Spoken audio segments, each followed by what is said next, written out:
स्वागत है आपका हमारे इस YouTube चैनल में। और आज की इस वीडियो में हम लोग पढ़ने वाले हैं क्लास 7 का चैप्टर 8 जिसका नाम है प्रतिशतता। इसका एक्सरसाइज 8.1 का क्वेश्चन नंबर 12। तो इसके पहले वाले क्वेश्चंस का वीडियो अगर आपने नहीं देखा तो लिंक डिस्क्रिप्शन में दिया गया है, वीडियो जरूर देख ले। और अगर आप चैनल पर नए हैं तो चैनल को सब्सक्राइब करें और बेल आइकन को प्रेस करें ताकि हर आने वाली नई वीडियो सबसे पहले आप तक पहुँच जाए। तो देखिए क्वेश्चन नंबर 12 क्या है। एक दुकान में 75 साड़ियाँ थी, इनमें 50 बिक गई तो कितनी प्रतिशत साड़ी बच गई। तो देखिए एक दुकान में कुल कितनी साड़ी है 75, तो हम लोग लिखते हैं कुल साड़ियां बराबर। तो देखिए कुल साड़ी कितना है 75। अब हम लोग क्या लिखेंगे बिक गई साड़ियां बराबर। तो देखिए बिक गई साड़ियां कितना है 50। तो अब हम लोग क्या निकालेंगे बची साड़ियां बराबर।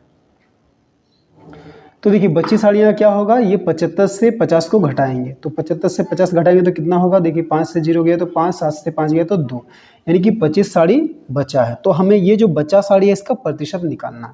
तो अब हम क्या लिखेंगे बची साड़ियों का प्रतिशत। तो देखिए बची साड़ियों का प्रतिशत क्या होगा, कितनी साड़ी बची है 25, कितना में से 75, तो 25 बटा क्या लिखेंगे 75। अब इसको प्रतिशत में बदलने के लिए क्या करते हैं 100 से गुणा। ठीक है, अब ये काटते हैं 5 पछे 25, ये 5 एकम 5, 7 से 5 गया तो 2, 2 और 5 25, 5 पछे 25, फिर ये 5 एकम 5, 5 तिया 15, फिर एक देखिए अब ये नहीं कटेगा तो क्या बचा 100 बटा 3। अब 3 से 100 को आप भागा कीजिए रफ में। तो देखिए 3 तिया 9, फिर 1 कट गया, फिर 0, 3 तिया 9 1, तो ये कटेगा नहीं तो 1 को ऊपर ले जाते हैं और ये 3 को नीचे, यानी कि कितना आंसर आया हमारा 33.1/3%। तो ये हो गया हमारा आंसर। ठीक है, तो चलिए अब हम लोग क्वेश्चन नंबर 13 बनाते हैं। तो 13 में देखिए क्या है। एक विद्यालय में कुल 150 विद्यार्थियों में से 120 प्रतिदिन विद्यालय आते हैं, कितने प्रतिशत विद्यालय नहीं आते। तो देखिए एक स्कूल में क्या है कुल 150 विद्यार्थी है और उसमें प्रतिदिन क्या है 120 विद्यार्थी स्कूल आते हैं। तो बोला कितने विद्यार्थी नहीं आते उनका प्रतिशत निकालना। तो सबसे पहले हम लोग क्या लिखेंगे कुल विद्यार्थी बराबर। तो देखिए कुल विद्यार्थी कितना है 150। इसके बाद हम लोग क्या लिखेंगे प्रतिदिन विद्यालय आते विद्यार्थी बराबर। तो देखिए प्रतिदिन विद्यालय कितने विद्यार्थी आते हैं 120। अब लिखेंगे विद्यालय नहीं आते विद्यार्थी। तो देखिए विद्यालय नहीं आते विद्यार्थी, इसके लिए क्या करेंगे कुल जो विद्यार्थी 150 उससे हम लोग घटाएंगे किसको, जो प्रतिदिन आते हैं। प्रतिदिन कितने विद्यार्थी आते हैं 120, तो 150 से 120 को घटाएंगे तो कितना आएगा 30, यानी कि 30 विद्यार्थी विद्यालय नहीं आते हैं। तो ये 30 विद्यार्थी कितना प्रतिशत है वो हमें निकालना है। तो अब हम लोग क्या लिखेंगे नहीं आते विद्यार्थियों का प्रतिशत। तो देखिए नहीं आते विद्यार्थियों का प्रतिशत कितना होगा, कितने विद्यार्थी नहीं आते हैं 30, कितना में से 150, तो 30 बटा 150। अब इसको प्रतिशत में बदलने के लिए क्या करेंगे 100 से गुणा कर देंगे।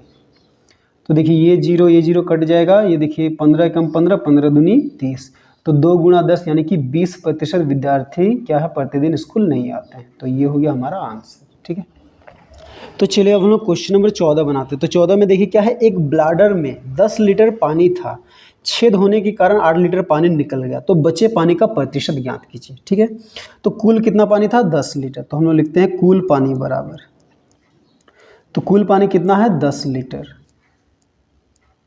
अब क्या लिखेंगे निकल गया पानी बराबर। तो निकल गया पानी कितना है 8 लीटर। अब लिखेंगे बचा पानी बराबर। तो बचा पानी क्या होगा, ये 10 से 8 को घटाएंगे तो कितना है 2 लीटर। अब ये जो 2 लीटर बचा है इसका हमें प्रतिशत निकालना है। तो यहाँ पे अब हम लोग क्या लिखेंगे बचे पानी का प्रतिशत बराबर। तो देखिए बचे पानी का प्रतिशत क्या होगा, कितना पानी बचा है 2 लीटर, कितना में से 10, तो 2 बटा 10 लिखेंगे और इसको प्रतिशत में बदलने के लिए क्या करेंगे 100 से गुणा कर देंगे। ठीक है, तो ये 0 कट गया, 2 गुणा 10 कितना होता है 20, यानी कि 20% पानी क्या है बचा है। तो ये हुआ हमारा आंसर। तो चलिए अब हम लोग क्वेश्चन नंबर 15 बनाते हैं। तो 15 में देखिए क्या है। 1 किलो आलू का मूल्य 8 रुपया था, मूल्य में वृद्धि होने के कारण प्रति किलो आलू का मूल्य 12 रुपया हो गया, तो प्रतिशत वृद्धि ज्ञात कीजिए। तो देखिए आलू का दाम कितना था 8 रुपया। ठीक है, फिर उसके मूल्य में वृद्धि हुआ तो वो 8 से 12 हो गया, तो कितना प्रतिशत वृद्धि हुआ ये हमें निकालना है। तो हम लोग लिखते हैं आलू का मूल्य बराबर। तो देखिए आलू का मूल्य कितना था 8 रुपया। फिर लिखेंगे वृद्धि के बाद मूल्य बराबर, तो वृद्धि के बाद मूल्य कितना है 12 रुपया। ठीक है, अब लिखेंगे मूल्य में वृद्धि। तो मूल्य में कितना वृद्धि कैसे निकालेंगे, 12 से हम लोग क्या करेंगे 8 को घटाएंगे, तो 12 से घटाएंगे तो 8 कितना आएगा 4, यानी कि 4 रुपया वृद्धि हुआ। तो अब हम लोग लिखते हैं वृद्धि प्रतिशत। तो देखिए वृद्धि प्रतिशत कितना होगा, बढ़ा कितना है 4 रुपया, कितना में से 8, तो 4/8। अब इसको प्रतिशत में बदलने के लिए क्या करेंगे 100 से हम लोग गुणा कर देंगे।